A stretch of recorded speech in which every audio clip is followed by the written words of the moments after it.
ایک انہوں نے کہا کہ کسی نے اس طرح کی کوئی ویڈیو شیئر کی، وہ مجھے بھی دے دی، کہ جس میں یہ کہا جا رہا تھا کہ گھر سے باہر جاتے ہوئے اللہ حافظ کہنا منع ہوتا ہے، بلکہ صرف سلام، جب آؤ یا جاؤ تو سلام کر کے آؤ، سلام کر کے جاؤ۔ جبکہ وہ خاتون کہتی ہیں کہ ہمارے گھر میں طریقہ یہ ہے کہ آنے پر سلام کرتے ہیں اور جانے پر خدا حافظ یا اللہ حافظ کہا جاتا ہے۔ دیکھیں سنت تو یہی ہے کہ جب آپ ملیں تب بھی سلام کریں اور جب جانے لگیں تب بھی سلام کریں، یہی سنت کریمہ ہے۔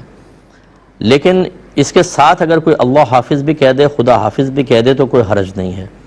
اور اگر سلام کے بغیر بھی کہہ دے تو ترک سنت تو ضرور ہے، کوئی واجب تو نہیں تھا۔ جس نے یہ لکھا جو پوسٹ والا ہے اس سے اگر رسائی ہو جائے تو پوچھیں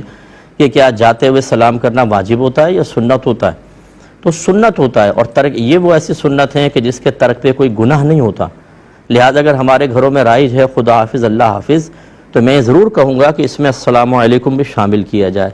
لیکن یہ جرأت میں شریعت کے اوپر نہیں کر سکتا ہوں کہ اگر کوئی السلام کر کے نہیں گیا اور صرف اللہ حافظ کہا تو میں نے کہا یہ ممنوع ہے اور گناہ ہو جائے گا، یا اس کو ناجائز ہے، اس کو بدعت کہنا شروع کر دوں۔ یہ بدعت کا نعرہ لگانے والوں کو ایک شرعی اصول اچھی طرح یاد رکھنا چاہیے کہ اگر کوئی چیز ایسی ہے جس پر براہ راست قرآن یا حدیث سے سختی نہیں کی گئی، حکم نہیں دیا گیا،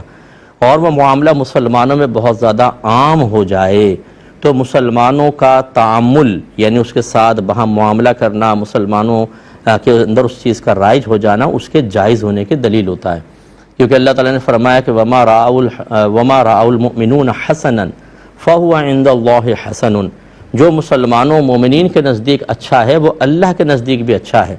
نبی کریم صلی اللہ علیہ وسلم جب مکے سے مدینہ تشریف لائے تو وہاں صحابہ کرام کو بیع سلم کرتے ہوئے پایا۔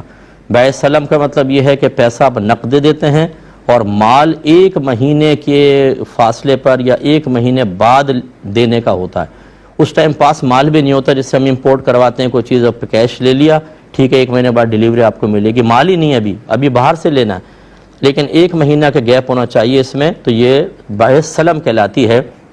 حالانکہ نبی کریم صلی اللہ علیہ وسلم نے خود فرمایا تھا کہ جب تک کسی کے پاس ملک میں مال نہ ہو اور موجود نہ ہو وہ آگے نہیں بیچ سکتا،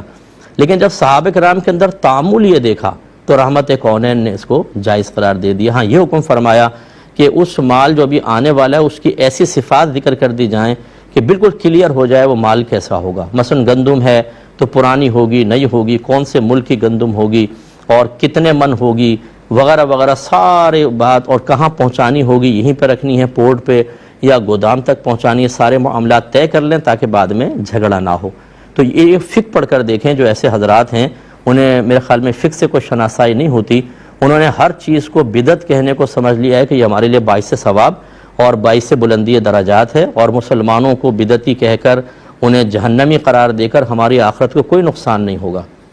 یہ معلوم ہوگا آخرت کے اندر ہر چیز اتنی آسان نہیں ہوتی۔ تعامل الناس کیا ہے، لوگ ان سے پوچھئے نا، توارث کیا ہے، تعامل الناس عرف کیا ہے، اسی طرح عموم بلوہ کیا ہے، ان سے معلوم کریں تو پتہ چلے گا۔ اگر کسی کو اس کی تمیز ہی نہیں ہے، ہر چیز کو بدعت بدعت بدعت کے نعرے لگاتا ہے، تو اس کا مطلب ہے وہ شریعت کے معاملے میں، خصوصاً فقہی اصول سیکھنے کے معاملے میں یا ان کو ذہن میں رکھنے کے معاملے میں بہت ہی ویک اور کمزور ہے، اور ایسا شخص فتویٰ دینے کا اہل نہیں ہوتا ہے۔